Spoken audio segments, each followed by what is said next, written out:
Hey everyone, thanks for tuning in to episode 9 of the Ink Pod podcast.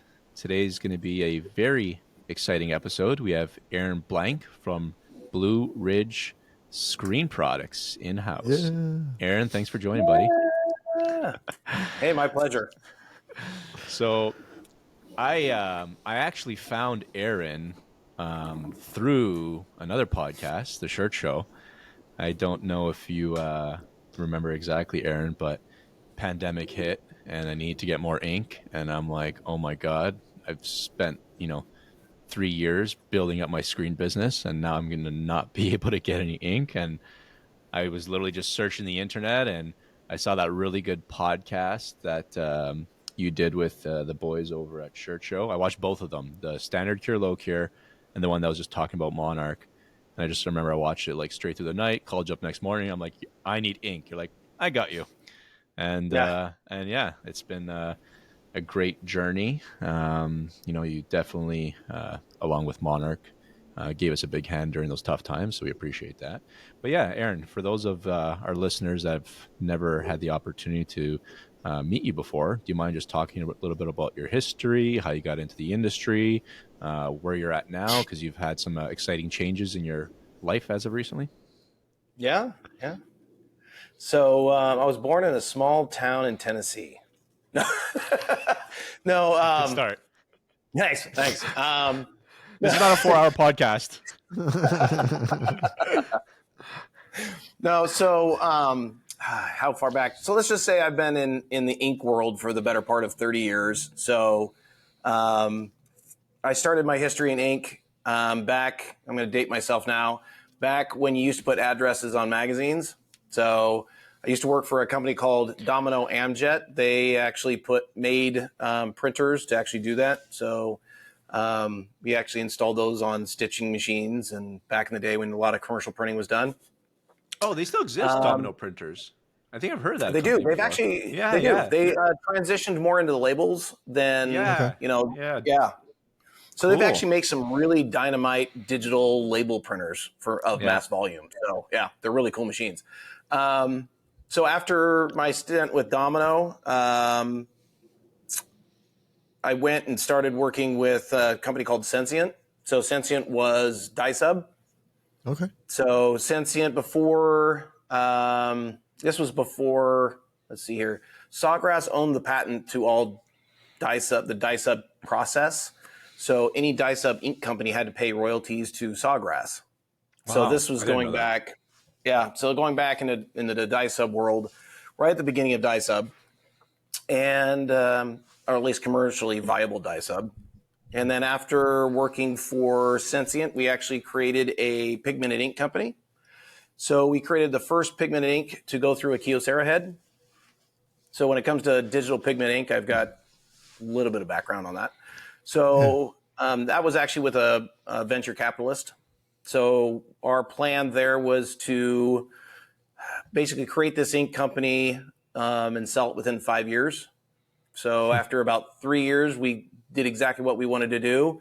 Went to ITMA, caught the attention of the bigwigs, and did what we wanted to do in 5. We did it in 3. So it was actually kind of a cool venture. And then after that, I started doing some consulting work for Monarch. So, and after about 6 months of doing consulting work for Monarch, I came on full time as their VP of sales. Mm-hmm. And helped them launch their new Plastisol ink line back in the day. So it was really kind of cool because as I was doing consulting work with them, it was, hey, we really need to create something that no one's done. Something that doesn't currently exist. And that was one pass, colors that are super opaque, super vibrant. So we really created the inks on the, how can we make printers more productive? How does inks have to change to be a more productive print company? Mm-hmm. So when we did it, and then we launched the inks, and they've been a really big success in the market. And since then, they've started to create new versions. So I think the latest version that just came out was the ULT3 to replace the ULT2, which at the time when the ULT2 came out, let's say 7 years ago, It was kind of a revolutionary white. And then, time kept up, and other whites came out that actually became better than it. So they needed to retool it and create the next best polyester white, which I think they've done. I think they've done a good job. Nice. So since then, through COVID, meeting you, Canada was, strangely enough, was the only place I could travel during COVID, which is odd. I couldn't travel anywhere in the States, but I could travel to Canada. So weird. But yeah, everyone was having raw material problems. So, luckily Monarch did a really good job of, preloading on their raw materials. So we actually had product during that time when a lot of other ink companies did not. So that actually helped cement some of our relationships with some of the distributors.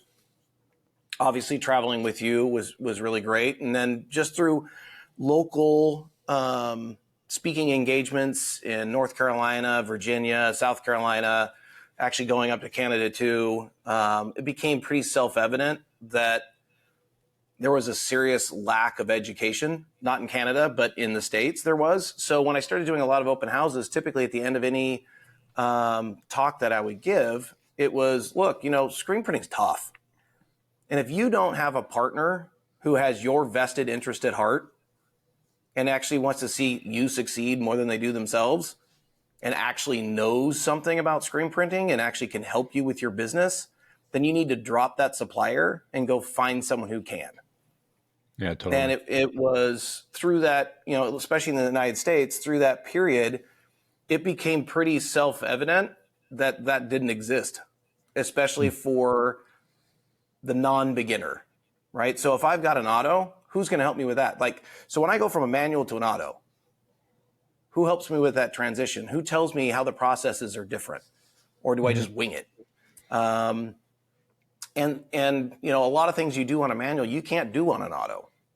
I mean, you can, but you're not maximizing the production of your auto. So who's there educating that? Who's telling you that?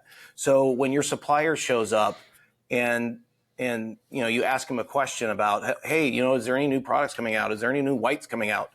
Well, I got these three whites. Go ahead and try them. Let me know what you think. Okay, well, so what's the difference between the three?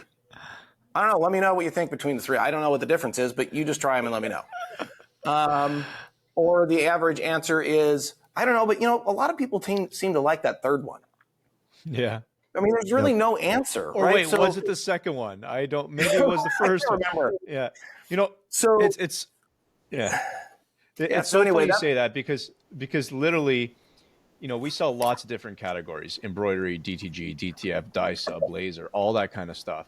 And I find that screen printing really is the one category that you can't BS your way through, especially if you're going to a shop that's already screen printing and you're a sales guy. And you're like, oh, here, let me sell you stuff. And you talk to the guy for like 2 minutes and the guy's going to just write you off. Like, dude, you know nothing.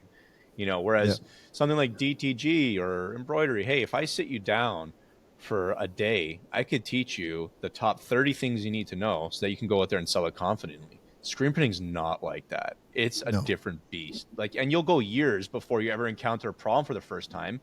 And then you're like, okay, what happened here? Then you got to learn. It's just a constantly evolving, very technical area, which is why I've always found it super exciting. So just touching on that. It's always changing. Like, products are changing. It's to keep up with the education is pretty daunting.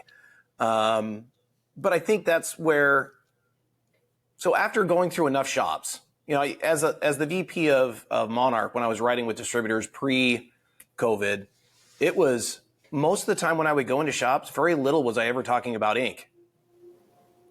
It was, I would notice something else in their shop going, dude, what is that? I'm like, how are you even, it makes no sense. Yeah. So I'm like, I can't even talk about ink until we fix that problem, right? Once we fix that problem, then we can start talking about ink. So very rarely was I ever talking about ink. Because the reality of it is if I'm not doing my pre-press right and all of my preparatory work before I even get on press, if I'm not doing that right, I got to be honest with you, it doesn't matter what ink you look. It's all going to look like crap. Yeah. Mm-hmm. So if what's the difference between a good ink and a bad ink if what I'm printing looks like crap anyway? You know what I mean? So it's really hard to tell the difference. So anyway, And what? Yeah, sorry, go ahead. For us, like in our shop, we've always wanted to make things better. So I think we spent a lot of money on trying different types of ink and things like that because we didn't have the resources out there of like telling us this is difference from this ink to this ink. So we tried it on our own. Like we were pretty much guinea pigs of doing our R&D on our own because we wanted to find the best ink. So every time something came out, we bought it and we tried it out. We tested it out. We saw what came different, what wasn't. But like we had for us, our darkroom was dialed in pretty early on because I was picky about quality and I understood it's called screen printing for a reason because everything starts with a screen. So when I understood that, then it made a massive difference when I saw the results of the ink, the different type of ink we bought and brought in. So that was really interesting for us, but we didn't have that Aaron from Blue Ridge tell us, hey guys, like you're doing this really, like you're doing this good. Try this thing because I think it's going to be awesome for your hoodies or your fleece or your polyester. We had to try it on our own. And I think luckily for me, I always want to get better. So that was my mentality. But you like going into shops and seeing this with Monarch and being and trying to help in those shops. What do you see was the biggest, not biggest, like pain point they got, but like what was the biggest struggle you saw in shops going through those process and maybe not doing what we did, and they were just maybe have the same ink that they've been using for the last 15 years and like, oh, it works. Like what's the biggest pain point you saw in shop? Was it the ink? Was it the screen? Was it the emulsion? Yeah, everything. Yeah. There's a list of 100. And I guess that's why we're doing the podcast. It's not that right? clean cut. Yeah. No, but like this is the reason why we're doing podcasts because we want to help other shops be better, right? This is the goal. So like I'm asking Aaron these questions because I'm like, if there's a shop out there that's struggling, there's solutions. And you don't know, you don't have to pay the money that I paid to find the solution. Aaron's can help you out and tell you like, hey, here's what I'm seeing right now in the shops. And like, you should start fix this, fix this, fix this. It's going to help you tremendously afterwards. Figure out your R&D and all you can go down that rabbit hole. Yeah, so I would say that's why we started Blue Ridge. So that's why I left. We started Blue Ridge about a year and a half ago. Actually, a little over a year ago.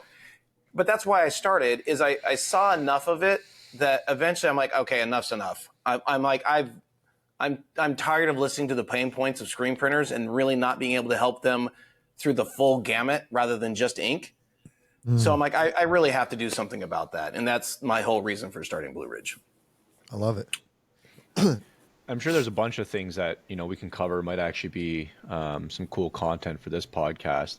Is talking about some of the biggest challenges or errors that we see in the screen print shop. I don't think we've ever focused too much about that. Some of the previous episodes we talked more about company culture and management, but I think maybe just dialing in a little bit on some of the biggest issues that we see, and I'm sure you have a long list and I have a long list, and we could talk about how, what the error is and what they should look to try and do to, correct that error. So, yep. Aaron, what's, you got any bangers off the top of your head that you want to start with? I actually just start at the beginning. And the easiest way to describe that is, when you walk into a shop and a guy goes, I've tried 10 different whites and none of them work. And it's the definition of insanity, right? So at what point in time, dude, is it not the ink? Yeah. And it's you, right? But you don't want to, screen printers don't want to hear that. They don't want to hear that they're doing anything wrong. Well, I've done it this way for 30 years. Okay, dude, well, if you've tried 10 whites and none of them work, I'm going to guarantee you not everyone's making crappy white inks. Yeah. Right? If you've tried Rutland, Wilflex, Monarch, if you tried Union, if you've tried all the major brands and they're not working for you, I'm going to tell you right now, it ain't the ink, dude. It's you. So true. So that's where, that's where we come in is going, okay, well, why is that? Why have I tried 10 different whites and none of them work? And that leads to the number one thing that seems to be voodoo science, which is emulsion. And most people are either using the wrong emulsion, not applying the emulsion correctly, not getting the right stencil. You'll go into a shop and mention EOM, and they'll have absolutely no idea what that means. Yeah. And that's where, I look at production in fewest amount of strokes possible. How many spins can I get per hour? And I need to maximize my spins. So what most people need to understand is if we even go back 15 years ago, let's go back pre-COVID. if we look at the cost to produce a shirt, pre-COVID, in regards to percentages of that cost, consumables were relatively high, labor was relatively low. Yeah. Post-COVID, that's flip-flopped. Mm-hmm. So if I save myself $10 a gallon on every single product that I make, and I get the same production value, the needle goes from 5 cents a shirt to 4.9 cents per shirt. The needle doesn't really move.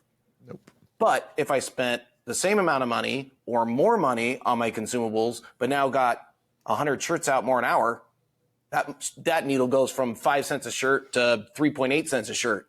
I mean, the needle moves. Yeah. So the adage of, so you really need to find people who know products who can to help you maximize your production, right? So that all starts with emulsion and starts with the stencil.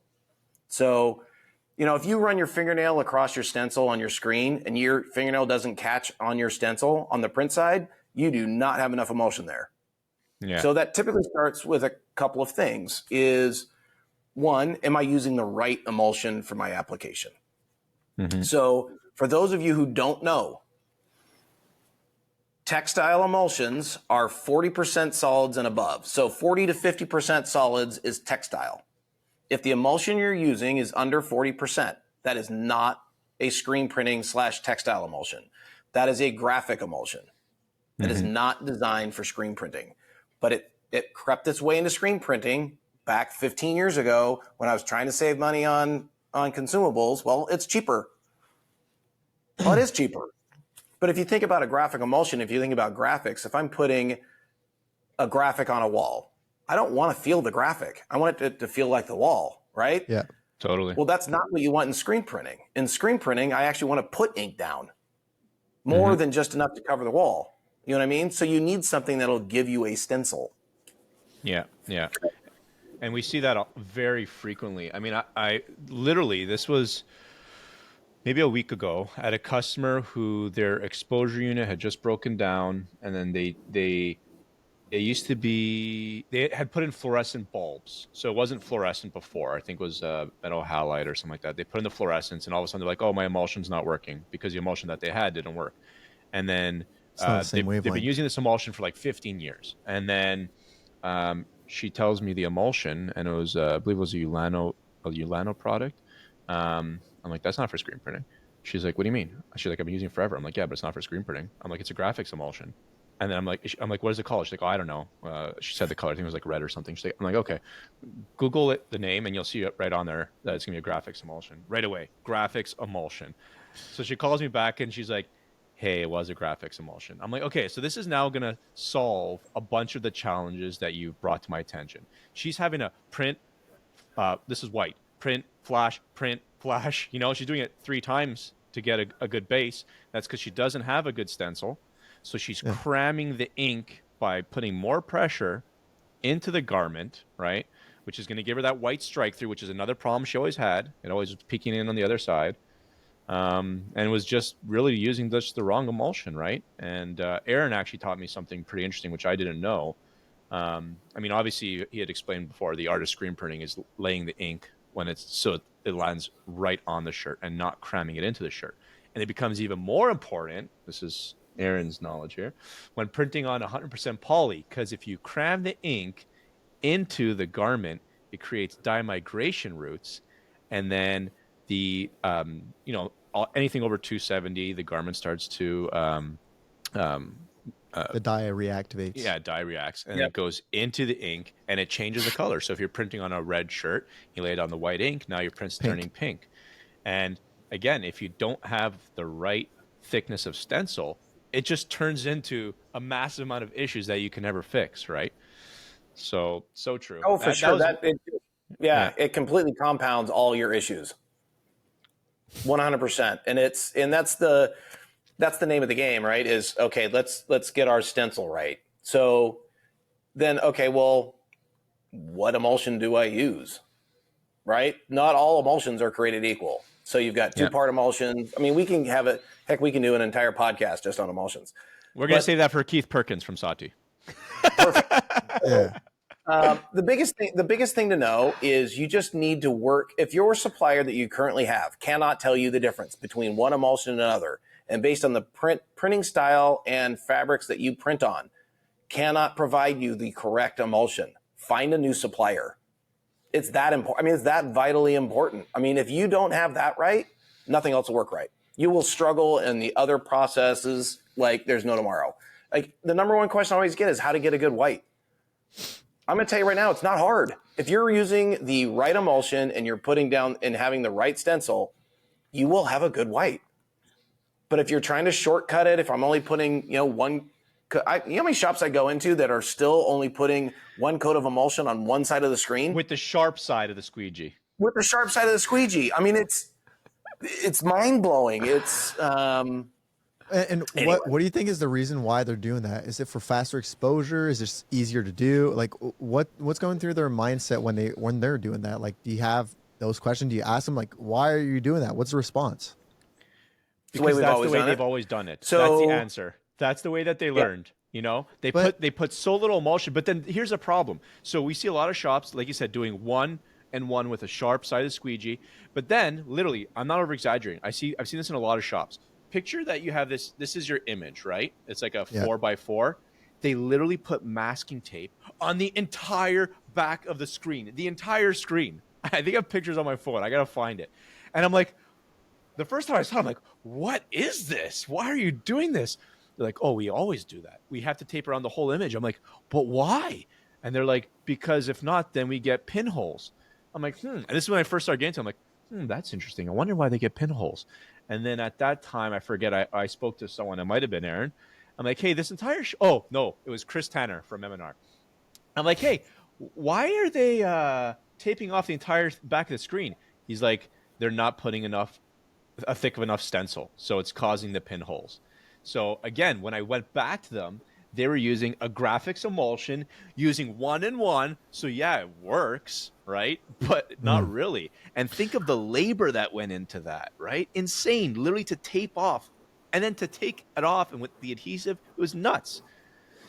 Big problem. Congratulations, you just lost a crap ton of money on that print job. Yeah. You know what I mean? You did. Yeah. I mean, if you find yourself taping up the backside of your screen, I'm going to tell you right now, call Zach or I. We'll get you corrected. That is not the way to screen print, and it's because it's time consuming. Could you imagine if you've got a 12-color job and you're masking taping the whole backside of every single screen? The amount of masking tape you go through and just time to set up is ridiculous.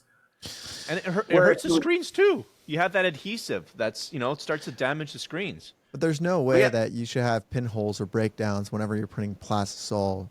Like if you're having that struggle with plastisol, you're doing something wrong in your darkroom. Like it's possible to print a shit ton of shirt and not have any pinholes or breakdown. We print like mostly with water-based inks, and we never have breakdown. Like we don't have pinholes, we don't have anything, and we don't tape anything. Like we have large screens, we don't tape anything on our screen. We don't have registration marks.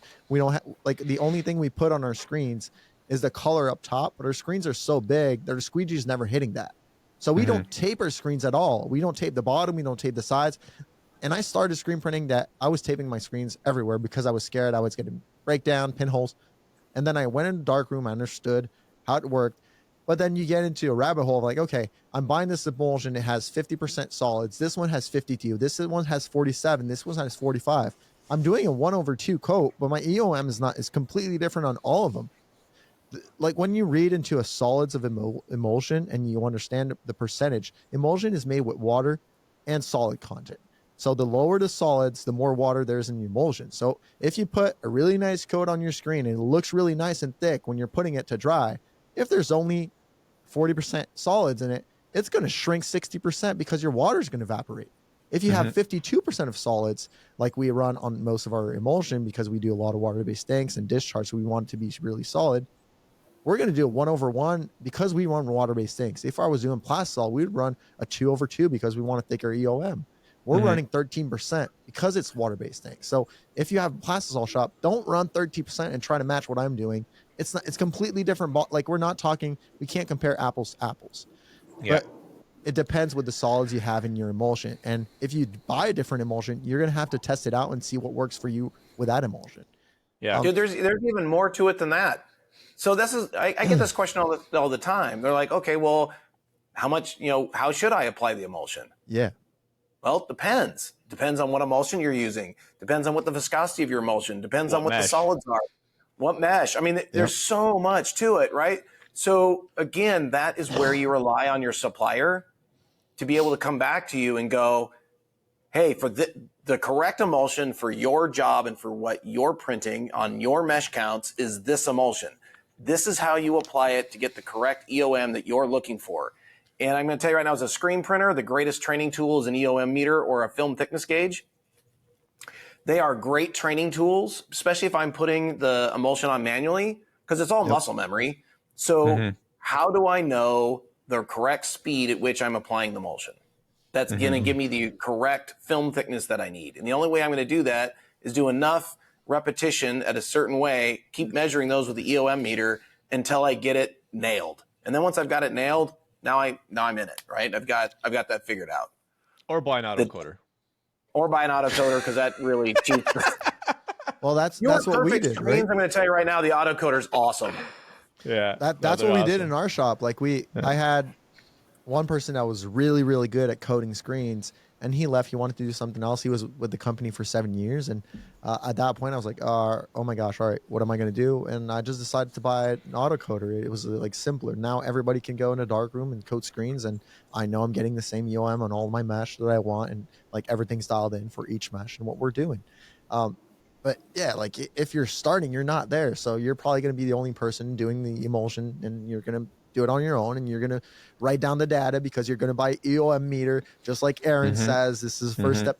I think what we need to do for this podcast is write a list of questions you should ask your supplier to start and run for success. So like, okay, where can I buy an EOM calculator? Oh, Sean, I must not have told you what I'm building out on RB Digital.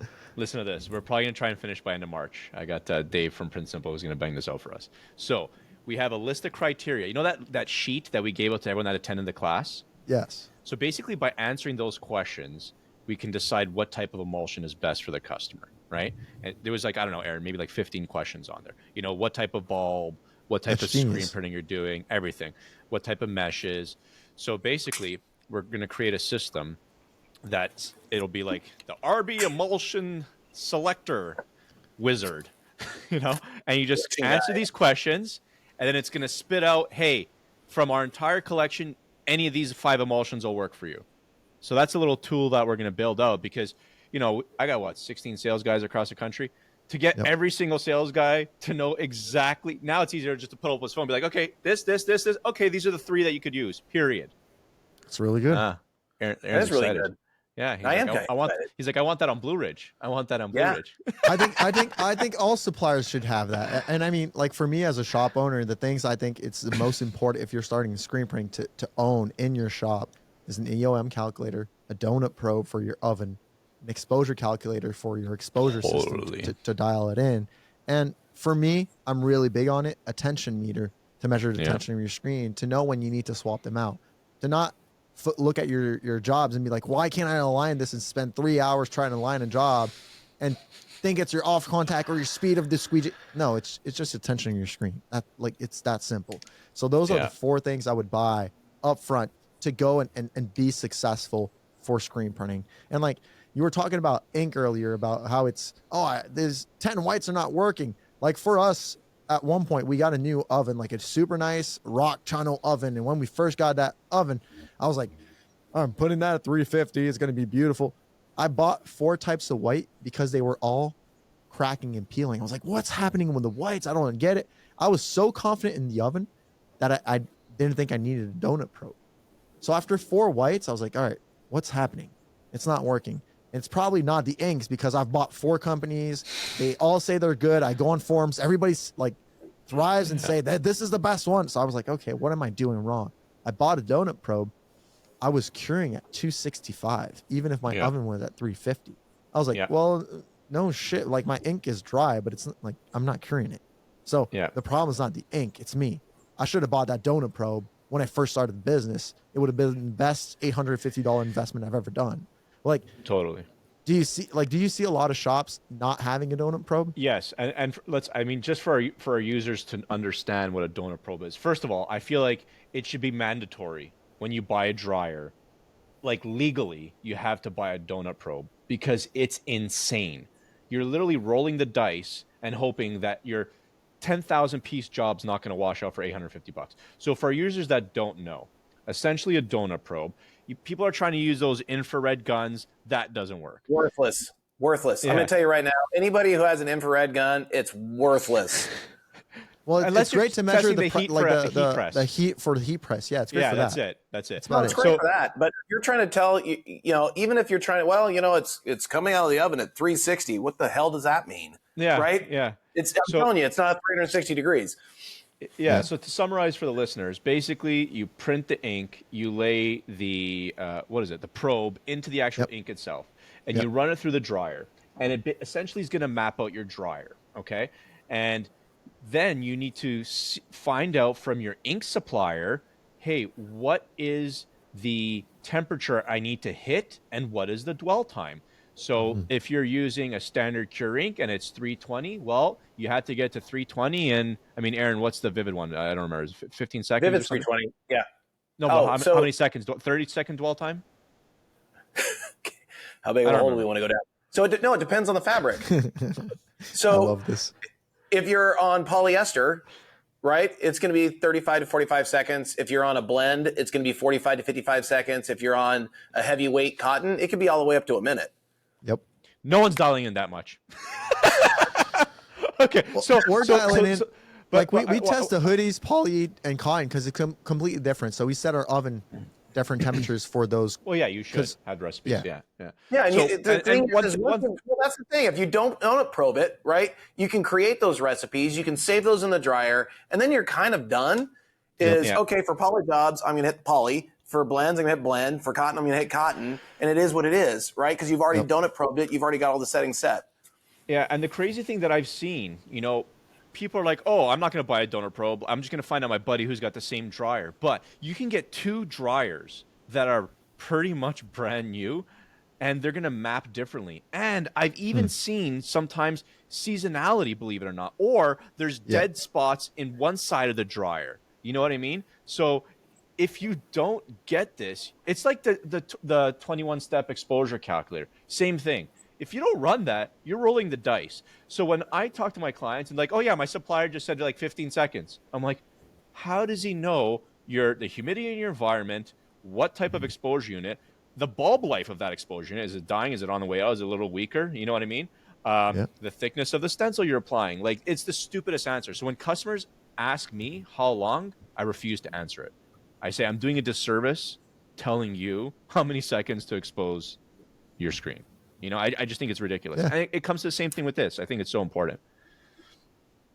Agreed? Well, I think a lot of people don't know. Well, I think a lot of people don't know is that even on a gas dryer, you take the best gas dryers in the industry.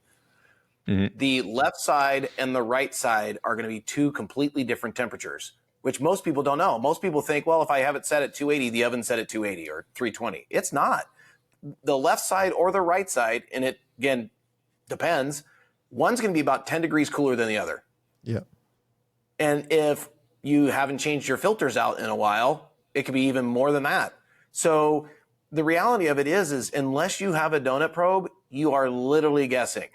There's no way to know. Mm-hmm. And so you were talking about, how did the infrared, pointers get into the market? I can tell you exactly how they got into the market. No one wants to pay $850 for a donut probe. So you know what they're going to do? I'm going to go buy a laser infrared temperature gun to make me feel good inside. That's what I'm going to do. I'm going to go buy this because it makes me feel good because, hey, the laser gun says that it's hitting 320. So I emotionally feel better about myself because that's it. Not because it's giving you any real data. This is the same guy who doesn't want to buy a tension meter. So he's going to take a screen and play it like a drum and be able to tell the tension. Literally, he's like, oh, this is 17 for sure. Yeah, this one's 18. It's close enough. It's the same guy. And it's the same guy that calls you and tells you your ink sucks. You know what I mean? Yeah. You've messed up my job, and he's got no tools. No tools. Guys are spending, 100,000 plus on a dryer, 80,000 on an auto. You know what I mean? And then you don't buy an exposure calculator for $800? Crazy. Just blows my mind. I'm Sorry, trying to not an understand exposure though. calculator, a donut probe. Yeah.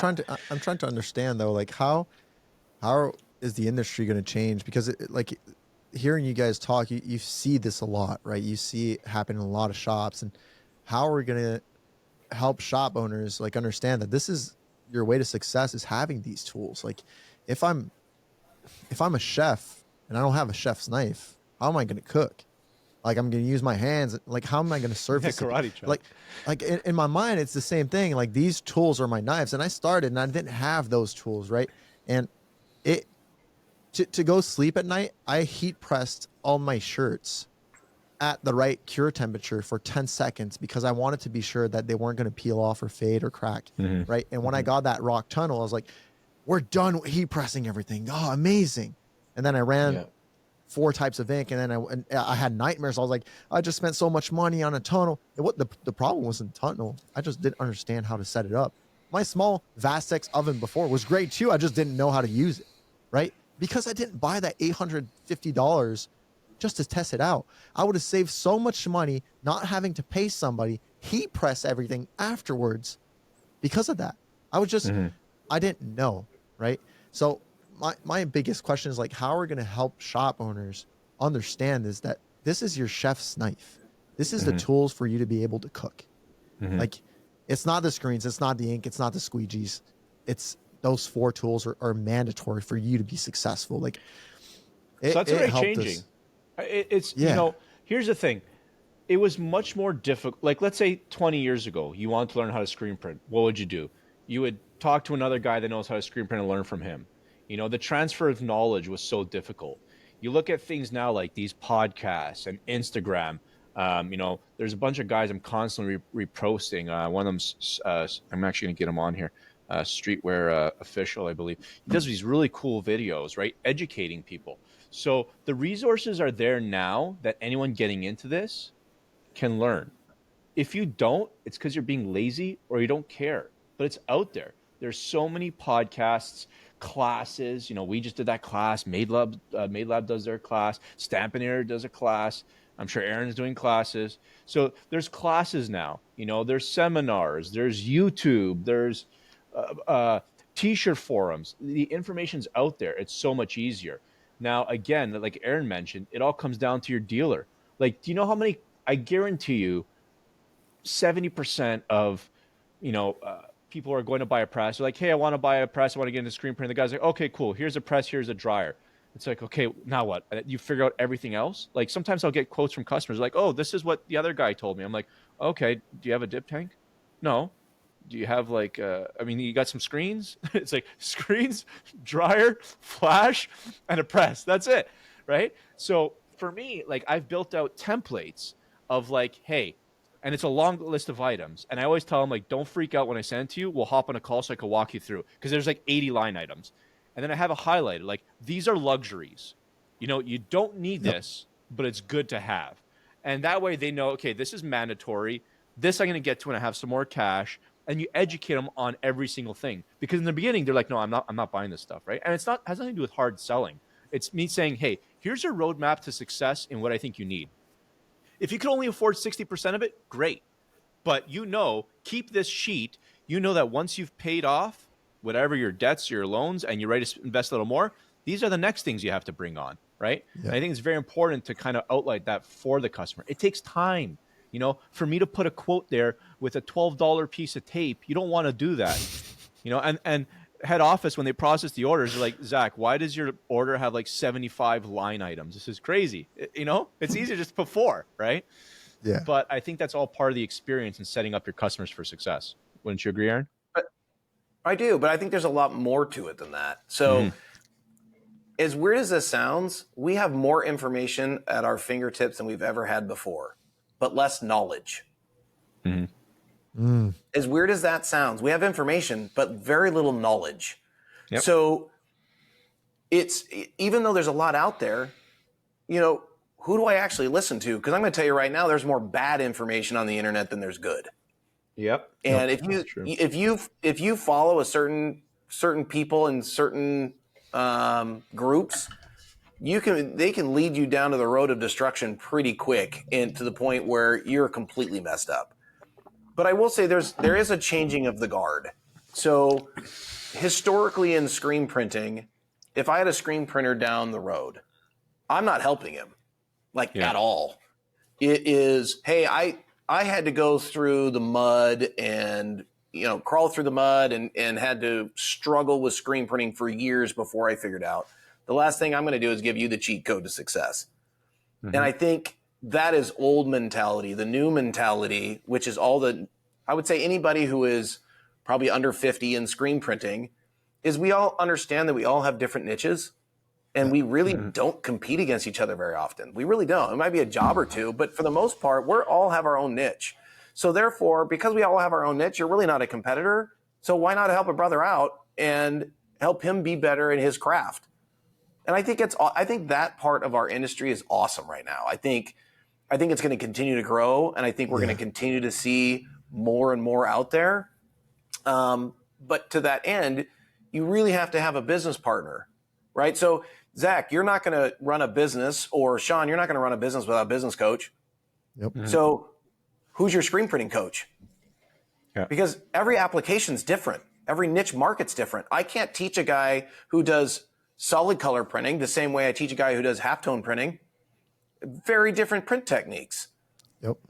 You know what I mean? So although technically screen printing is the same, it's not, right? And depending on the way you've got your shop set up, the workflow that I set up for one shop is not necessarily going to work for another shop. Yeah. Because they're set up differently. So what my advice for one shop on how to create more spins may not be the same as the next shop I go see. It's very situational.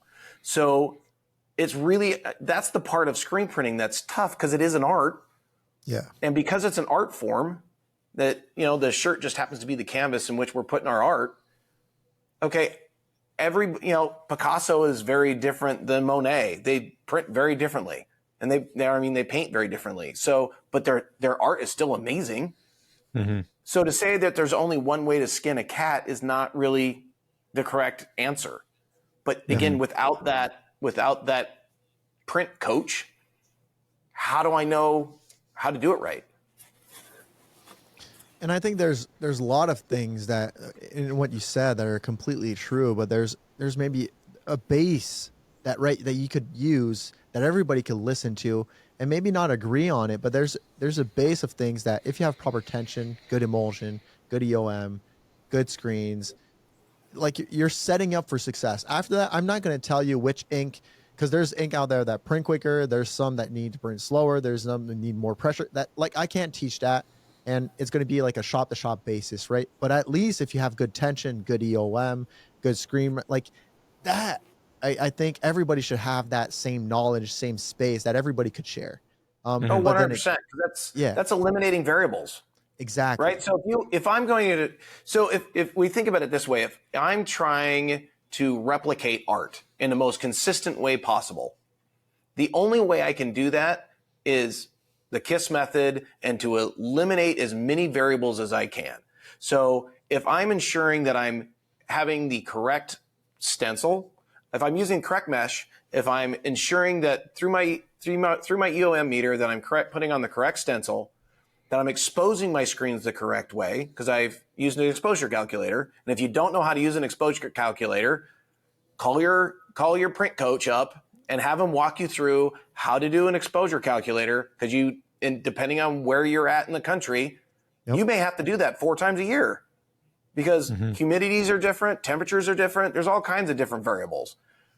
But that, again, is one of those things that helps you eliminate those variables in the process. And the more variables I can eliminate in that process, the better my screen print is going to look at the end. 100%. I agree with that. You said it all. I think that's great. Another, I was just thinking, Sean, you mentioned inks at one point. Another thing that I see that a lot of shops do, which tends to lead to issues, is they want to just use one white for everything, whether it's, you know, That's the 100% dream. poly, cotton, 50-50, you know, and honestly, again, it's laziness. It's because they're not willing to take the 5 gallon pail and write on it, hey, these are the blends that it's going to work on. You know, at a bare minimum, you should have an all-purpose white, you know, your tri-blends, your 50-50s. It'll work on your 100% cotton, and it's not going to be that soft, right? And then 100% poly ink at the bare minimum, right? Then from there, again, you want to have softer prints. You should probably have a cotton white, Well, right? you can print faster, it's smoother, it's easy, like it's easier to play with. There's a And lot then of you, reason why you wanted that. Like, yeah, and then you want to have a you want to have a poly white that's going to have a ton of stretch. Well, that's going to be a different white. You know what I mean? yeah. So, Yeah, but Zach, now you're getting into actually having to train my staff. of course, but you just write stickers on it. It says like 100% poly, this white. Just cover the name of the ink. Don't even have, like, literally, the shipper can come in and he has stickers. And if it says the poly white LC Extra, nope, this is the polyester t shirt white. Cover it so that they know. It's not that hard. No, but you know what the answer I got when I first started, and I'm going back like 6 years ago. I hired a press operator, and we were doing manual printing back then. And I told him, "Why are you always using the same white when we have 6 white in the shop?" He's like, "Oh, because I don't want to wash the squeegee." So I told him, "Okay, if you're that lazy, well, first of all, I don't want you on the team. But secondly, there's a way to be smarter. Take that squeegee and leave it on a rag, and then use another squeegee for the right ink, and then leave that one on a rag. I'll wash him at the end of the day. So at least you're using the right inks." He didn't have anything to say afterwards. He's like, I didn't think of that." That's a lazy like answer, right? And I didn't have the option back then to just fire him and fire somebody else because I didn't know better. But yeah, But Sean, you're actually making a really good point, and that is you controlling your print shop, not allowing your print shop to control you. yeah, That you'd be surprised how many print shops I go into where the inmates are running the asylum. Yeah. or It's- or the gorillas are running the zoo. Same Yeah. analogy. but I get that, but I don't get that because at the end of the day, you're the one who's paying for the bills. So if you're not able to have those hard conversations that are not fun to do, it's not fun to be a pain in the ass. Say like, "Hey, why are you doing that?" There's ways that you can say it that are more fun than others. But at the end of the day, you're paying for the bills. And if it's going under because of them, you're the one going under. They're going to find another job at the end of the day if you have to go under, right? So in my mind, I'm always thinking like, hey, if I don't want to have this hard conversation, well, who is it penalizing at the end of the day? It's going to penalize me. So I'm going to have this hard conversation. And you know what? It's going to be better afterwards because they're going to thank me because they're going to have a job 6 months, a year down the road. So that's my 2 cents of like psychology. If you want to run a shop or whatever, that's my tip that I use for me to be able to have those conversations. And it's helped me tremendously. And I think the staff actually like it because they know that I care. I wouldn't have these conversations if I didn't care, right? I do care for them. I care for what I want for my living, and I want them to keep having a job. So I'm willing to go through these conversations and be like, you know what, guys, this is how we're going to do it. This is why we're spending money because at the end of the day, I'm paying for this. And if it's not able to like have enough money, we're going to go down. So I'm doing it for you. Yeah. So yeah, As strange as this sounds, I think a lot of screen print owners manage out of fear, which you guys, touched on that a little bit in your last podcast. But, the reality of it is a lot of owners, like I'll go in, I'll like, dude, why are you doing it that way? Well, that's the way he wants to do it. Okay, well, I'm telling you, you're doing it wrong. So you can keep doing it the way you're doing it, and you're going to keep getting frustrated, and you're going to keep losing money on print jobs, or we can fix it. yep. And their answer to that is, well, it's whatever he wants. Dude, what do you want? Do you want a shop that actually runs well? Do you want to make money? Do you want to be profitable? But what they're doing is they're managing out of fear because they're afraid they're going to lose that guy if you correct his actions, right? If we train him to do it a different way and to do it a better way, the owner's fear is, oh my God, I'm going to lose my lead screen printer. And then where am I going to find another one? I run into that all the time. And, Yeah. okay, and I have the quote that goes back to like there was a quote that hit me really hard. It was what happens if I train this person but he leaves? And then the response to that, what happens if you don't train him and he stays? Yeah. That's like, it's mind-boggling in my mind, right? It's your business. What happened if you don't change and you keep doing that? You're going to keep losing money. Are you going to still be at there in a year from now? Probably not. So I want to switch things up a bit. And like we've talked about screen printing a lot and all this and how complicated it is. Like we've been talking about this for what, 50 minutes, I think. I think Yep. this is why you're probably seeing a massive growth in DTF, in the DTF market, because there's not as many variables to obtain a beautiful print. And I know some people don't like DTF. I personally love DTF. I love the feel of it. I love the colors. Some people actually want that type of printing and that type of quality now. It Yeah. looks a lot like HSA print. When I say HSA, it's water-based high solids acrylic. It's super soft. It's super stretchy.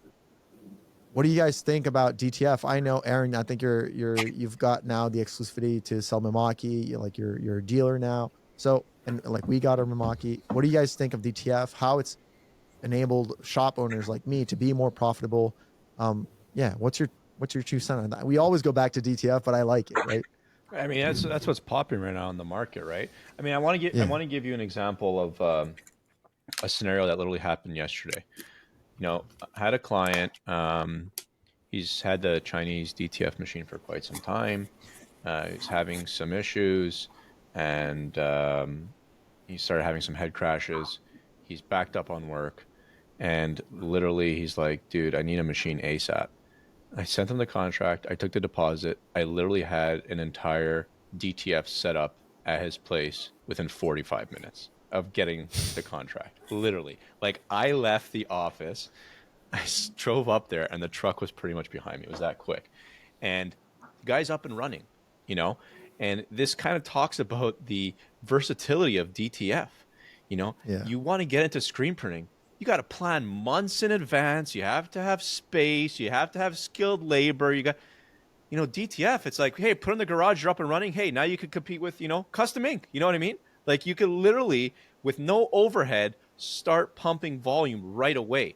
When I sell these machines to people, they're like, oh, it's like a week training. I'm like, week? What are you talking about? I'm going to set up the machine one day, and we're going to run jobs for like 2 hours together. And unless you say, hey, Zach, I need more confidence, we're out of there. We're good. You know what I mean?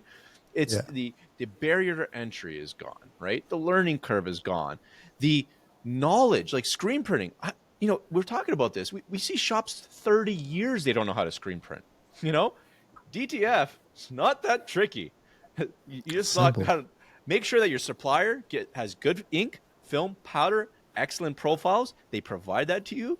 You print those. You have a nice little heat press with some lasers, and you could teach a temp worker in an hour how to decorate apparel. You can never in a million years do that with screen printing. No. Right? Yeah. I think, as we were talking about tools that screen printers should have, I think DTF is doing for screen printers what DTG wanted to do. And just, it was too complicated of a process. And there was just too many variables in the DTG process. And most of that was the pre-treatment. But the reality of it, and you couldn't get that, the throughput was slow. So you just couldn't do the volume either. So I understood what DTG was trying to do. And I think DTF is filling that void. And it's, again, another tool that screen printers need to have. And the number one reason they need to have it is, as a screen printer, we've all had those jobs where you've done 350 and it goes on the press, it's a good account, we like it, we're making lots of money, and all of a sudden we got to reprint 5 of them. Well, as screen printers, we've always taken a hit on that job. We're going to lose money. It's going to probably going to lose $150 to print those 5 shirts, but we're going to do it because we want to keep that account. Yeah. So we lose money on jobs. My question is why? Right? So DTF allows us now to no longer lose money on print jobs ever. Like, I don't ever have to lose money on anything I print anymore. So that means whether I'm printing 350, which actually should go screen printing because it's a big volume, right? Yep. Or whether I'm doing a reprint job. Now, sweet, I don't have to lose money on that. I can run that DTF and everybody's happy. The customer gets it quicker because I can I can literally print it, get it on a shirt, and get it out that afternoon. I can't do that on screen print. No. So I can get those done really quick. The other cool thing about DTF is I can profile it to the inks that I'm using, so that when I print off a DTF, it's the exact same color gamut as the screen printing inks that I'm using, and they match. You literally can't tell the difference. And if I post press them correctly, then they're going to look like screen printed anyway. So it's really this wonderful technology that now enables me as a screen printer to never have to say no. And now I make money at everything I do. And I think that's the great thing about DTF. And you mentioned something, often screen printers, they're losing money on jobs to please customers. But I think a screen printer bringing in a DTF, which I truly feel like the only guy who maybe doesn't need it is if you're these massive contract guys that are printing for, licensed brands, and you're doing like 10,000 piece runs all day long and you're getting paid $1. It's not going to work for you. Okay. It really isn't. But everybody else. So you mentioned losing money on jobs. What about all the jobs that you turn away? The 7-color 36-piece jobs that, if you have a DTF, is very profitable. So if you're a screen printer that doesn't have a DTF machine, guess what? That guy's going to go to a screen printer that does, and he's going to get that job done for the customer who's in a pinch, right? When his regular guy couldn't do it. So guess who's going to get the call next time when he has his 2,000-piece job? The guy that saved his ass last time, right? Yep. So if you're a screen printer and you are in this space of selling direct to customers and you don't have a DTF machine, I personally think it's going to start hurting your business, because people will transition elsewhere. It's the same thing with like screen and embroidery. You know what I mean? If you're a screen printer that only does screen printing, right? Most customers, they're going to need screen print stuff. They're going to need embroidery stuff. So if you're not doing embroidery too, eventually that guy's going to look for an embroiderer who might be a good screen printer, and now you're in trouble, right? Yep. Oh, 100%. And that's why I was saying you just don't have to say no anymore. Great. You want one shirt? Sweet. Let's print you one shirt. You know what I mean? Because it would be weird. You'd be surprised at how many corporate clients who print thousands and thousands and thousands of shirts, right? They need this one event printed for. We only need 30 shirts, but we want our corporate logo on there. Okay, sweet. Oh, we need that in 3 days. Mm-hmm. Well, my normal screen printer can't do that for me, but I can. You know what? I don't need your awesome artwork. I just need a 300 DPI PNG and we're good. Let's go printing, right? I'm not having to correct anybody's artwork. If all you have is a PNG, cool. Let's print it. As long as it's 300 DPI, let's do this. And now I've got his corporate event taken care of. And I made lots of money on it. And now the 10,000 piece job comes around. Who do you think he's going to go to? Mm-hmm. He's not going to go back to his. He's not going to go back to his previous screen printer. He couldn't do what he needed to get done. Nope. Yeah.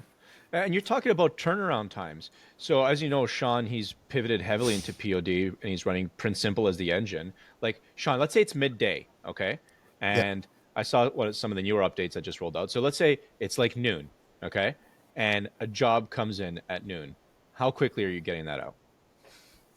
With POD or on our website? On the website. Like the orders come in, right? Boom, it's in there. It's ready to go now. You've connected to the Shopify backend. How quickly are you going to start printing that transfer, heat applying it, and getting it out? So we're printing the transfers within the next 5 minutes, and then it's cut, it's powdered, it's going through an oven, it's binned. So the artwork is binned directly for the job. So as soon as it's binned, the task in my Print Simple account is different, and so it's notified. And then my picking person knows exactly he needs to go pick that shirt because a label comes out when that task is done. So he goes and picks the shirt. He bins he takes the bin logo, puts it on top of the shirt on a cart, and is going printing. So within 25 to 30 minutes, we can go and stamp. Yes, we get a lot more volume coming in, right? So the jobs are actually coming out within 3 to 6 hours. And then they're QC, so they're neck tag and things like that. This is why we don't run a roll to roll, because we're massive into POD, right? We run rotor roll whenever we're doing massive jobs. It's just different. And Yes, and to get it's his lead quick. times down, Yep. he's he got the one Mimaki 3 weeks ago, something like that. Yep. Yeah, so he's like, We're okay, waiting for two well, more. I'm scaling like crazy. That's what it was. Literally, I sold him another two. He's like, hey man, like I'm getting backed up. My lead times are getting to 6 hours. Oh my god, no problem, buddy. Here's two more machines. Like, I what mean, other Sean, I got a technology question. can you? Yeah. So Sean, if you look at your DTF volume Yes. versus your screen print volume, Yes. do you feel that your individual small orders that you're doing for DTF is starting to catch up to the average job that you do screen printed? We've actually started doing a lot more volume with DTF. So, for example, we're not printing any long sleeve or long sleeve hoodies with screen printing anymore when it has more than one color. Every screen printer knows that it's extremely hard to align sleeves. Well, maybe on other machines, maybe not, but on rocks, it's extremely hard to align multiple colors whenever you're doing fleece sleeves or long sleeves. So for us, we sell it as screen printing. Like my staff up front sells it as screen printing, and we DTF all the sleeve, even if it's a 750 unit order. We don't care. We're going to DTF that with our Stampinator on our rock. So we converted our small rock unit, that was a 4-color 8 station press, to only stamping DTFs. So we're running about 400 shirts an hour because there's no glue. So even with long sleeves, we're running 400 an hour. We're just putting on the sleeve easily because there's no glue applied, right? Whenever you're doing long sleeve with screen printing, maybe there's things I don't know that are simpler out there that I haven't found, but it's a pain in the ass. Yeah. And there you have to put so much glue down because you don't want it to pick up. You're running your press at around 200 shirts an hour anyway. And you're So I'm breathing gonna all take- that glue in, Yeah, it's not good. It's a pain. Because So nobody wants to we've- use spreadable because it's too much work. So they're just spraying everything. And then you look at these presses after like a They're year of owning gunked it. up, they're and like, nasty. imagine what's in your lungs. So I always Yeah. try and push the spreadable. They're like, no, my guys don't like that. I'm like, okay, well, your guy's not going to be working here in 10 years because And like I'm he's going to be in picky, a hospital so bed. I'm really picky. So we only use spreadable, right? Water based adhesive. So for Yeah. long sleeve, it's a pain. Like it's super long to do and all that. So for us, a lot of volume went to DTF because of that. Because we do sleeves, we do neck tags. Neck tags are never screen printed anymore. We used to have a rapid tag. We sold that because, well, why would we do that? We're just gonna DTF neck tags and stamp, and it looks good on fleece, looks good on poly, looks good on anything. It's beautiful. So Yeah. a lot of our business just went to be more profitable and more efficient because of DTF. So there's always going to be a place for screen printing because I like the feel of it. I like the look of it. Totally. And it's profitable to do it that way because of it makes sense, right? You're running 3, 4, 5 color job. You want it to do it screen printing. It's because you're running 1,500 units. All right, let's do that. It's profitable to do that.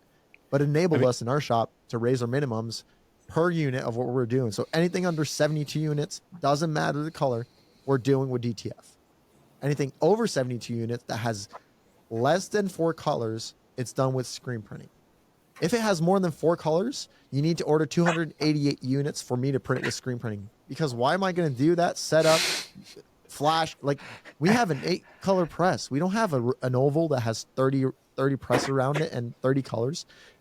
Like, And you have that's an how we do it. LTS. You have an LTS. So someone who doesn't have an LTS, those requirements should be much higher because they're not going to be as efficient, right?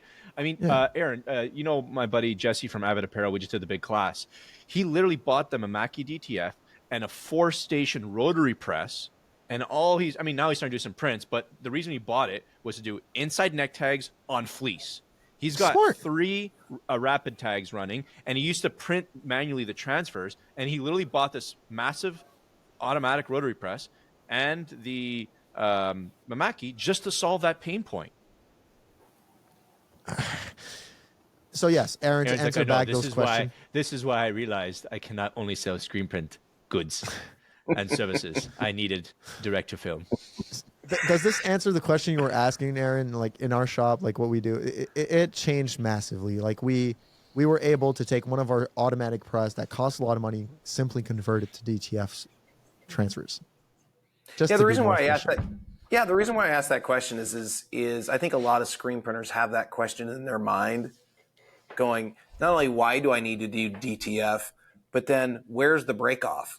Like where do I see which is going to be more profitable between doing a DTF and doing a screen print? And I think you did a great job, Sean, of answering that question for anybody who's got that question in their mind. Yeah, and the again, it problem goes is- back to how you run your shop too. Exactly. That's what I was Right? gonna say. People ask me, I'm like, If I don't you're- know. I'm like, what's your cost? It's like we talk about with martial art. What's your cost per impression? I don't know. Well, how can I answer this question for you if you don't know your depends. costs? You have to give me the data, and maybe I can help you decipher it. But you're the one that needs to know. Hey, let's say Sean might be able from start to finish to bang out, set up a 4-color job on a press in, I don't know, I'm just saying a number, 20 minutes. Whereas another guy could take him 3 hours. So if that's your Exactly. case, hey man, even if someone's buying 200 pieces, 3-color, you're going to DTF that because you're saving money. The cost of ink, film, and powder on this stuff is so cheap. Is it as cheap as screen printing? No. However, screen printing, you have the artwork separations that's involved, the coating, the tape, the cleaners.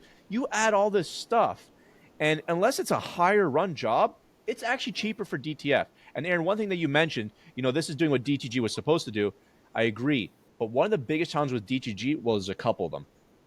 And Sean's still investing in DTG. He bought the GTX 600. But the problem is DTG is you have to do a good job. You have to be very dialed in on the fabric, measure out the which no one does. Everyone's like, I got a light setting and a dark setting, and away I go. And the other problem is cost, especially when I got into it. Like when I got into it, whatever it was, 10 years ago, an average print was like $4, right? So now that cost has come down substantially. It's like a quarter of that. But even then, when you compare it to DTF, I mean, it's easily, like Sean, you've seen the numbers, about 60%, 70% cheaper, 75 maybe. Yeah. And that's on a bigger graphic. Yeah, no, don't get me wrong. I think DTG still has its place in the market. But I think what I was referring to more is just your average screen printer Yes. who got, they were getting it for the lower run jobs so they could capture that part of the market. That's really what I was referring to in regards to replacing what DTG was trying to do for those screen printers. Yep. Not what DTG does in the market today. That's not really what I was referring to. I was referring to all of those screen printers out there who have a brother sitting in a corner, gathering dust because they really bought it because they wanted it to do what DTF does. Smaller runs, pre-treat, be able to print it and get it out the door. That's why they bought that. And it just wasn't able to, it was just too labor intensive. 100%. It is labor intensive. And if you don't have the labor for that, it's going to cost you more money. And then you're not going to be profitable in that department. So you're like, I was dreaming of doing those one-offs or those 12 units, but it's taking me 6 hours to print 12 shirts because I'll pre-treat, doing that, setting up the artwork. Oh, it's not right. The pre-treat wasn't right. There's a box in it because they're not the labor, right? They're not doing it right. Fibrillation. Exactly. So now with DTF, you can pretty much sell anything you're selling with screen printing and more and DTF that. So literally it's more. not scary, right? It's not like you can do bags, you can do jackets, you can do a bunch of stuff that you can't do with screen printing. So now it's not scary to do that. It does answer that dream question of a screen printer that's like, oh, I wish I could be able to do those 5 shirts, those 12 shirts, but I can't because DTG doesn't do 50-50 cotton. All right. Yeah. Now DTF does answer that. And I think go ahead. And one thing I just on that point, we've never really talked about this, but with screen printing, let's say you want to test if it's going to work. Look how much effort's going up into setting up the jobs, running it, putting it through the draw. DTF. Okay, let's print a transfer. Let's put it on there, heat press it. Okay, it sticks. We're good. You know what I mean? Yeah.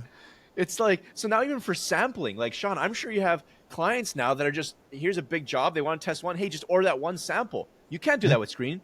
Screen, you're rolling the dice and hoping that this guy's a good printer. Hey, send me 600 piece job. I'm going to cross my fingers and hope that you're not using a graphics emulsion and coding one-on-one and hitting it 3 times. That's what you're hoping for. Well, you remember those jobs where we got to lose our ass, right? as screen printers, we've always lost our ass. Okay, well, a 7-color sample where I'm wasting at least 10 shirts. I mean, there's no one's going to hit that first go around. I'm like, No. So it's going to take you probably 7 to 10 shirts before you get that one sample. What did you do? Just waste an hour of your day? More So, than that. and 2 people on press. So congratulations. Let's look at all the screens I burned. Let's look at all the time it took to set up, plus the labor. So we spent at least $40 in labor. Frick, just that sample alone probably cost me $250, right? And the customer rejected it. The customer rejected it. Okay, I got another point. That Oh wait, maybe can we make it smaller? Let's do it again. Exactly. Actually, I don't like that color. Can we change that to this color? I want to try that again. Oh God. I want to hit another point as like Aaron, you were saying, like maybe there's a lot of screen print shop that are not sure, they're on like the fence of buying DTF and whatnot. But once you're under, like you listen to this podcast, now you know, right? So if you don't know, then maybe you're not buying new ink, you're not buying new emulsion, but like you've heard us talk. So now you have to go buy a donut rub. You have to go buy these things because you've heard us. So now you're knowledgeable.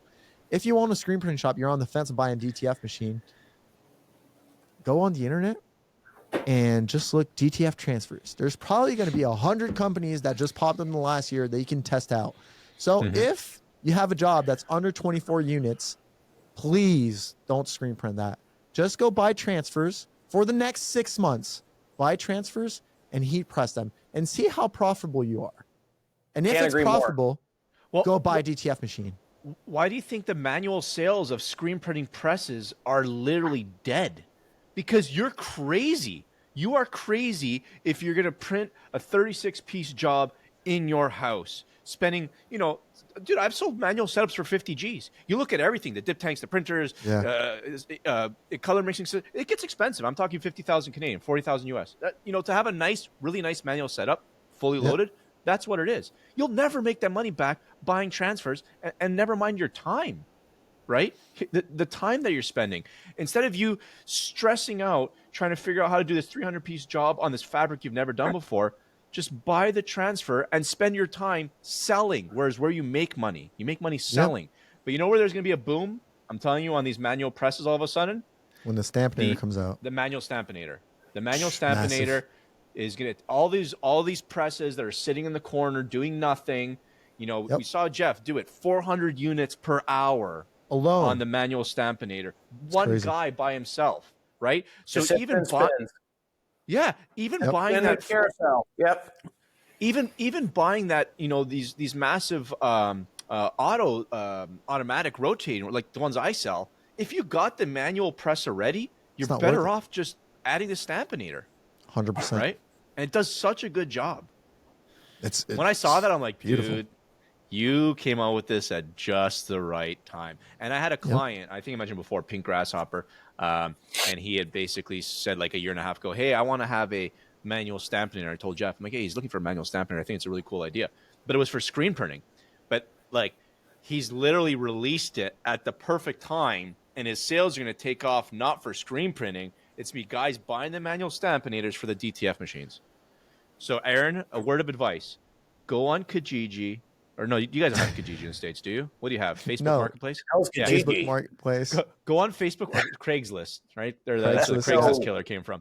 So go on Facebook Marketplace and buy up every single manual press that you could possibly have that everyone's getting rid of for like $100 and $200. Buy them all sell it as up, a package. And then you're going to sell them it doesn't matter what brand it is. Yeah. And then you sell that with the manual Stampinator, and you're literally just go on, pick up a 24-foot truck and just fill it up with manual presses. Your wife's going to think you're nuts, but you got to tell her what the vision is. There's method to my madness. That's right. So, I'm glad you guys actually brought that up. So, I mean, as you guys know, we're Mimaki's exclusive dealer for the entire South for DTF printers. And we literally just got back from tech training this week. So we were down at Mimaki both Tuesday and Wednesday this week. And one thing that I learned when I was down there, and this is, everyone always asks me, okay, so why Mimaki? Why is it different? Why is it a game changer? Right? And as a screen printer, who I have limited funds as a screen printer, right? I can't go shell out hundreds of thousands of dollars on crap that's not going to work, right? I already did that with my DTG unit that's in the corner. I don't want to go through that again, right? That one hurt. So why am I now going to go, so when I start looking at these Chinese units that came out 2 and 3 years ago, and yeah, they were early adopters, but I can't afford that. I don't have a skill set to run a printer that I'm going to have to replace heads, that I'm going to have to, that bands, that I'm going to constantly have to clean the head. I don't have that. I don't have personnel in my facility that have technical knowledge to be able to run that thing. So I can't bring it in. So I'm going to continue to outsource, right? Which is great. So, I'm continuing to outsource. I'm to the point now where I'm outsourcing about $1,500 a month in transfers. Now I'm ready to bring it in-house, but I'm still scared, right? Because all I have in my head is the Chinese units that are very labor intensive. So I can't afford that labor intensive. So how does the Mimaki differ? And Okay, let me, Aaron. Go ahead, Sean. I want to cut you off right there because I want to give you my own opinion as a Mimaki owner that has the Mimaki for the last 3 weeks, and then you can keep and talking. He had the Chinese. He came from he had 2 Chinese yes. machines. So we went through that story, but now that I do have the Mimaki, I want to tell my own experience, right? So we do a lot of POD and we do a lot of DTF. We have currently 5 brother GTX. We have 1600 that's running, plus the Mimaki that are printing DTF all day. The Mimaki's been running 12-hour shifts for the last 3 weeks, 5 days a week, and hasn't stopped because I need to clean a head. A head strike has been done, or, I need to recirculate the ink. At all. The only time it stopped is when it's told me that I need to re-add ink and tell me the level of my pouch in the machine. So what when about I first got any banding? No, it hasn't stopped. Okay, I have what I'm never telling you, seen it hasn't banding. stopped. No, not at all. Like it's the best. It can't. Okay, I'm not here to sell Mimaki or DT. I don't want to be a salesperson. I just want to tell you the experience I've had with the machine. Yeah, we've been running it for 12-hour shifts for the last 3 weeks, 5 days a week. We come on Monday morning. The shift starts at 8. She starts the machine up, and it doesn't stop until 8 at night. That's what I was dreaming of having when I bought the Chinese machines. I bought 2 Chinese machines 4 years ago, before Zach even started selling Toyotas. Because I saw we were doing so much neck labels that I was like, all right, I'm going to buy a Chinese machine just to do neck labels. I had to learn how to speak Mandarin, which I don't, and I haven't never learned, to be able to run those machines. So I threw those machines through the garbage. And I told Zach, and Zach told me when he started selling those Chinese machines, like, Sean, I'm going to support. I was like, Zach, I had nightmares about Chinese machines. I'm not going to buy those. I have brother GTX runnings right now. It's slow, but it does the job, and the quality is nice. So I said, no surprises. Until an Epson or a Roland or a Mimaki or one of those larger companies comes out with a roll-to-roll, I'm not buying it, Zach. So he's like, all right, fair enough. The Mimaki came out. He's like, hey, Sean, it came out. It's time. It's time. I looked at it. I was like, all right, I'm ready to spend the money. It's a Mimaki's well-known company. They're not going to come out with something that's not going to work. And if it doesn't work, I'm going to have support. I'm not going to have to learn to speak Mandarin. So I went and spent the money. The day we got it, I called Zach. It's like, Zach, we need 2 more. 2 more, literally. So he's the best Aaron, customer. I wish all my customers were like this. No, Sorry. but So Blue decided to make an appearance. yes. What up, Blue? How you doing? You Is that where you got the too? name of your company? Does Blue Ridge have Blue anything to do Ridge? with your dog's name? No, it just happens to be coincidental. There we go. Oh, wow. Yeah. So Aaron, sorry to cut you off. You can go and talk about the Mimaki and the difference. But yeah, this is my own experience for the last 3 weeks. He's going to tell you what he learned at Mimaki, because I didn't even know you went to Mimaki, so enlighten me what you learned there. Do I even need to speak at this point? I think you did a pretty good job. It's yeah. Yeah. I mean, it's the tech that's in that printer is unbelievable. And I will say that's the one thing that I learned there is, as a screen printer, you don't have to have the technical know-how and the technical support that you need on those Chinese units. I just don't. If I can run a desktop printer, I can freaking run a Mimaki. So I don't really need it. And I think so for the average screen printer to go, okay, can I run a desktop printer? Okay, if I can run a desktop printer, I can run this. Okay, that gives me a sense of a peace of mind that goes, okay, maybe now I can think about bringing it in my shop because I know how to run a desktop printer. And I think that's the biggest difference, right? Is just the ease of use. 100%. Amen. It's as Amen. simple as downloading the artwork and hitting print. There you The go. hardest part now is us getting machines fast enough. Like Aaron calls me every once in a while. He's like, "Hey man, can I?" No, Aaron, you cannot steal any of my Mimaki. Literally. He's like, So if you're listening to this podcast, no buts. That's not happening. Yeah. so if you're listening to this podcast and you're in Canada, just don't buy Mimaki yet. Wait until I have my 2 Mimakis come in, and then just go at it. But right now, exactly. we're still testing. It's You should wait. No, I'm. Well, it's already allocated, so we're supposed to get a nice machine. big shipment in a couple of weeks, which is pretty good. I think we'll have. Yeah, I think you and I are getting our shipments at the same time. But I will say that's the hard part is even for us is we are taking deposits on them for future placements. So, even for us, all of our March units are already gone. Now I think we only have 5 units left for the ones that are going to get installed in April. Oh, I'm in like May. Are you? Oh yeah. Oh yeah. And it's so the pain. It's one of those. Yeah. It sucks, but the fact that they're rolling them out so slowly. But the reality of it is I think it's genius on their part that they're rolling them out so slowly because they're just ensuring continuity of supply, and they want to make sure that they're not sticking so many units out in the market that they don't have the ink to support it.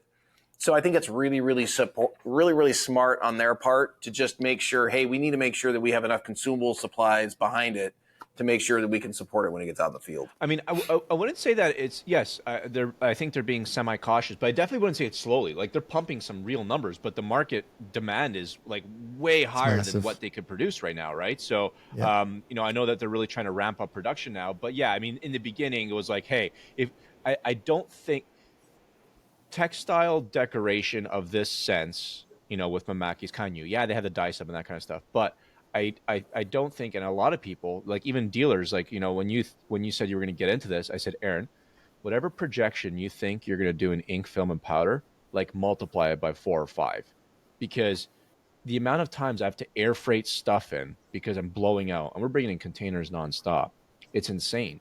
So I think any deal, like whether it's Roland or Mimaki, they're going to get into this. They're going to have their projections because there's expiries on this stuff. They don't want to make tons of ink and it doesn't go anywhere. So when they first start, everyone's going to be shocked as to like, wow, these people are really using these machines. It's not like a CJV, poster printer that's not going to go through that much ink, or printing stickers. These things go through ink because it's being used, like we've been discussing, for a lot of large images, small images, screen print stuff, a lot of volumes going to them. So I think that's, kind of what's been the struggle, but I think they're doing an excellent job. We're very happy to have them as partners.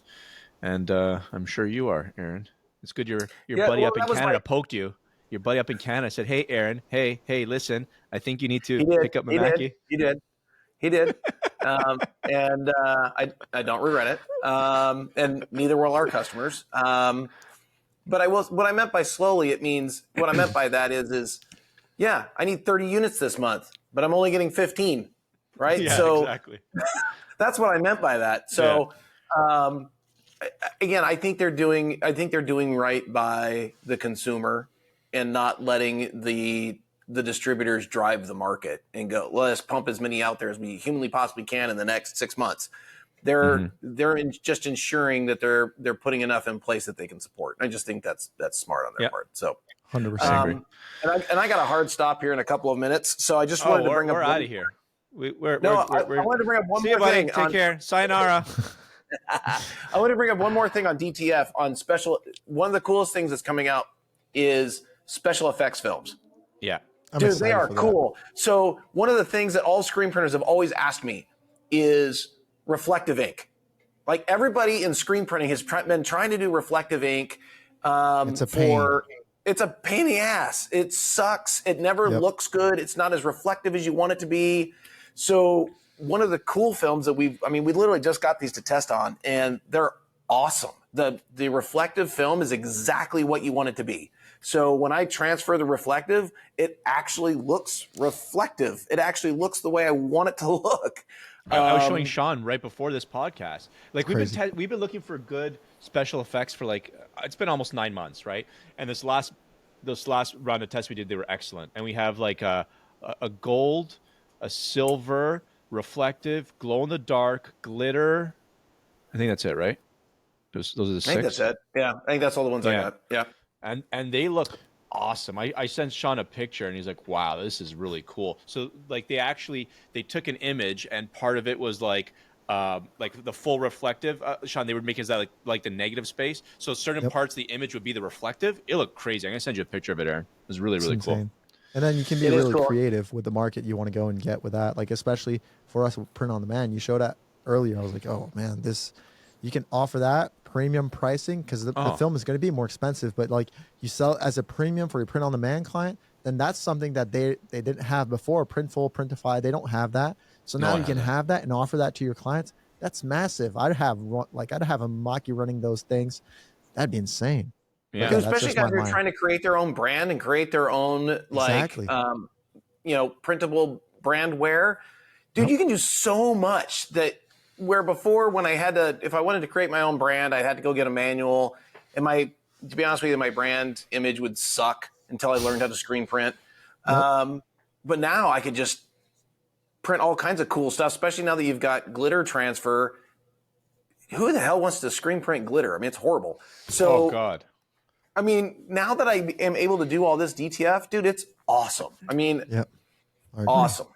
The market's just going to keep growing. But Yeah. Oh, All right, 100%. Aaron's see kicking where us it's out. coming. See you later, Aaron. You see this guy? He shows up late to the podcast, 37 minutes. Yeah, I'm calling you out. And then he's cutting us short. Well, All right, here's buddy. the thing. I gotta leave enough. I gotta leave enough, For the fat on next the one. bone so that you guys are gonna want to come back and we can chat some more. That's So- true. We're going to have you back. We're going to have you back. We really Appreciate you appreciate your coming on. time. Thanks for always being a wealth of knowledge for me and being a good buddy I could call up whenever I have a print question or anything. You've always been super supportive and making sure that I'm successful in what I do. And I appreciate you carving out some time on your Saturday Yep. to make this Saturday. happen. And we look forward to having you on here again, buddy. Absolutely, guys. Love Sweet. being on your show. I love where you guys are going. And as I said in the, I think I reposted your guys' last podcast. That was probably the best podcast I've heard for screen printing in a really, really long time. I mean, that one, Marshall was awesome. I mean, he really was. I mean, that was a phenomenal podcast. So I love what you guys are doing here. I keep up the good work. And yeah, I look forward to being on again soon. Sweet. Really appreciate Thanks, it, man. buddy. All right. Absolutely, guys. Take care. See Have a ya. good one. Ciao. All right.